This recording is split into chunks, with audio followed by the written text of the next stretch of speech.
Welcome to Buckeyes Tomorrow Morning for Saturday, June 27th. I'm your host, Tom Orr. The Ball State game in 70 days. Yes, exactly 10 weeks from today. The Buckeyes will kick off football. The game against Michigan, 154 days. Our friends at Jeff Ruby's Columbus, sponsoring today's show, proudly offering nationally acclaimed USDA prime steaks, seafood and sushi, impeccable service, live entertainment, and an attention to detail that is simply unmatched. Just go to jeffruby.com/Columbus to check out the menu and make a reservation today. All right, today's show, we are talking Ohio State basketball. Going to let you hear a little bit from Ohio State head coach Jake Diebler. We got a chance to talk to him earlier this week. You may have also seen the show that I did with Marcus Hartman, who is our new basketball insider at BuckeyeInsiders.com. We've had a lot of really good feedback on the basketball shows, people excited for a little more basketball content. We hear you. We see you. We're going to give you a little more basketball content. What you can do in return, hit that thumbs up, leave us a comment. You can even hit the hype video if you're the hype button on the YouTube player. It helps other folks find these videos, encourages other folks to watch. If people want to help find Ohio State basketball content, you want to watch them, the more people watch, the more we're going to do. So there you go. If you enjoy Ohio State basketball content, we hear you. We're going to do more. You can help us out by doing that. Also, make sure you're subscribed wherever you get your podcasts, to the Buckeye Weekly podcast, the Buckeyes Tomorrow Morning podcast, and the Time and Change Will Surely show, which Tony and Juck do once a week. Really great new format. You'll get a bonus episode of that, I think, on tomorrow's show. But let's let you hear a little bit from Ohio State head coach Jake Diebler right now. When we were there earlier this week, they have a couple days where they bring back a bunch of former players, and it was really, looking around the gym, it was a who's who of former Ohio State players. You want a Scoonie Penn? Yeah, Scoonie Penn's there. Greg Oden. William Buford, who is already obviously on the staff. Terrence Stiles is on the staff. But David Lighty was there. It was a lot of fun seeing a lot of old familiar faces from Ohio State basketball teams past. And they were there to help prepare this year's team for the future of Ohio State basketball. So they get to come back to work with the current team, but also helps build camaraderie around the program and an understanding within the program about the history and the culture of Ohio State basketball. You know, I think it's important when you're in this position to try to bridge any gaps that may exist between current and former.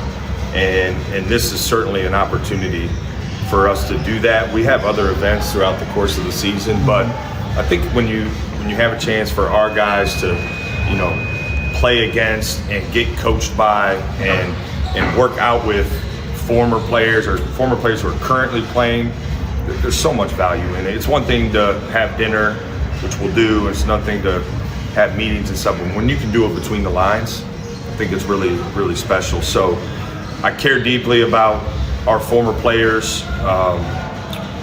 We owe them a sense of gratitude for us being able to have unbelievable facilities and to be able to sell an unbelievable tradition. And so this program should always be a home for them. And we want to make them feel as home as possible, as often as possible. So it's great to see multiple generations in the gym. Some guys who are, you know, maybe not so engaged in between the lines as some others, but just being here and watching, and we'll have dinner tonight. It couldn't be better. In addition to all the former players, there was another familiar face back at the Ohio State facility this week. That was former Ohio State coach Thad Matta, who is now retired. He, of course, helped get Jake Diebler started in the business. Diebler was his video coordinator way back when at Ohio State. What does it mean to get Thad Matta back to Ohio State? Not just to Diebler, but to the program on the whole. Yeah, that's been it's been a long time coming. And, you know, his influence on me as a coach and as a man is I've spoken about that before. He means the world to me and our family. And he means a ton to our basketball family. So, you know, being able to get him back here says something, I think, about just how close this basketball family is. And, you know, he's in the rafters, he's in the record books. I've talked about the peaks of our program. He's certainly been a part of some of those. So for him to be here means a great deal to me personally, but it also means a great deal to our program because he's a guy we celebrate around here.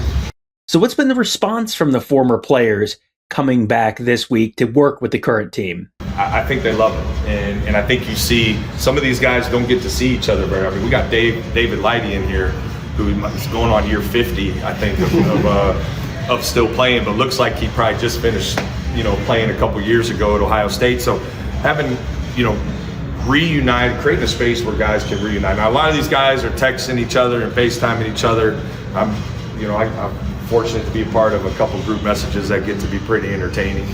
But I think providing a space where they can see each other, hang out, give back to the program, it's great, and it's always received well. I wish we could do this 10 times a year. I wish we could find a window that fits everybody, because there are a ton of guys who wish they could be here who just couldn't make it happen. And so it's hard to decide when exactly we're going to do it. We try to just figure out the opportunity that creates the window for the most guys to come back. But this is some of my favorite days of the entire year, and the dinner tonight will be special. Mentioned that David Lighty was one of the former players there. Jake Diebler was joking about David Lighty during the end of another answer, and our buddy Tony Gerdeman said, hey, speaking of David Lighty, and guys playing long careers at Ohio State, gave Tony a chance to ask Jake Diebler about the new rule that allows players to play 5 seasons within the span of 5 years. His thoughts on that.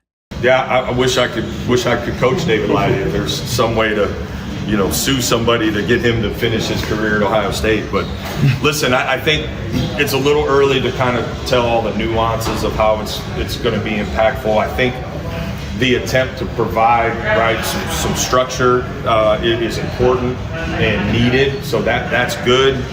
We all know there's going to be some back and forth now, right? Because of this, hopefully we get specific clarity. This is a great step forward, I think, for that.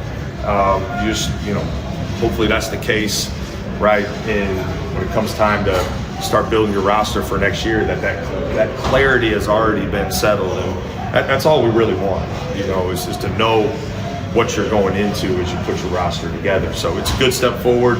Hopefully, as some of the stuff back and forth happens, we'll get that clarity we all want. Someone who, unlike David Lighty, has not been around for Ohio State for very long is 5-star early enrollee LJ Smith. He just reclassified from 2027 to the class of 2026. So when we were in practice about a week earlier, he was barely doing anything because he had just arrived on campus less than 24 hours earlier. So, okay, now he's about a week into his time as a Buckeye. So how has he sort of gotten integrated into the program so far? I know he's working because he's sore. He's let me know that. I think we've seen, between the lines, he's got a high basketball IQ. Just little things like being in the right position off the ball defensively. I mean, there's been some drills he hadn't even got to experience yet because we're installing different things, and so he's got an understanding clearly on both sides of the ball, which is important. And then his shot making is translated. He's already been able to make some shots with range, and so I'm excited. He and I talked. I said, "What do you think?" He said, "Man, Coach, you're right. It's fast out there. It's physical." So that adjustment is going to take some time, but he's been a sponge. He's soaking everything in. He's picking things up quickly, but his basketball IQ and shot making have already started to translate. And finally, Jake Diebler was asked about some of the transfers on the team. We talked about those on the show with Marcus a couple days ago. If you want to hear about some of the big men transfers that they've brought in over the last year or two, how those guys are sort of getting integrated in the on-court portion of things. But he was asked sort of about getting the transfers up to speed with the program and the tradition and the expectations of being a Buckeye. Well, it starts in the recruiting process. When we're talking to recruits and as we recruited all these guys, we made them aware of the tradition of this program and made them aware of where we're heading. So they already know before they step foot on campus and start working that this is historically an elite program. Then when you walk up and down the halls every day and you see these names and you see these records and you see the winning, you see David Lighty and John Diebler and Evan Turner hugging after Evan Turner's shot in the Big Ten tournament against a team up north with family underneath that. So now it comes to life and we get a chance to spend some time with them. So our guys are well aware of the tradition of this program. We make sure that before they get here, we talk about it while they're here, So I think whether you've been here for 3 years like Junie and Yvonne, or whether you've been here for 3 weeks like some other guys, you know and appreciate who's here today and tomorrow, what they mean to this program, and it's part of how we convince guys to come here, honestly. There you go, a little bit from Jake Diebler and the Ohio State men's basketball team. It is certainly shaping up to be an intriguing team this year. We'll see how far they can go, but it does feel like they are maybe poised to take another step after getting back to the NCAA tournament last year. Could be ready to take another step forward this year. It'd be an exciting Ohio State basketball season. But oh yeah, we got football coming too. Buckeyes announced earlier in the week who they were bringing to Big Ten Media Days. That is just over a month away, not even a month away. Little under a month away. We're going to be in Chicago for that. Get a lot of exciting stuff coming up for you all week long, all month long, and all season long at BuckeyeInsiders.com. We're getting close to launching the site as well. Go ahead and sign up right now at BuckeyeInsiders.com to get an update. We'll just sign up and put your email address in there. We'll send you an update with some of the exciting stuff that we've got coming and an update on when we're planning to launch. We're coming on that a little later on in this week. And thank you to our friends at Jeff Ruby's Columbus, the award-winning upscale steakhouse in downtown Columbus, named one of the top 50 steakhouses in America by Food Network. Just go to jeffruby.com/Columbus to check out the menu and make a reservation today. That will do it for today. Thank you guys all for joining us. Have a great day. We'll talk to you tomorrow.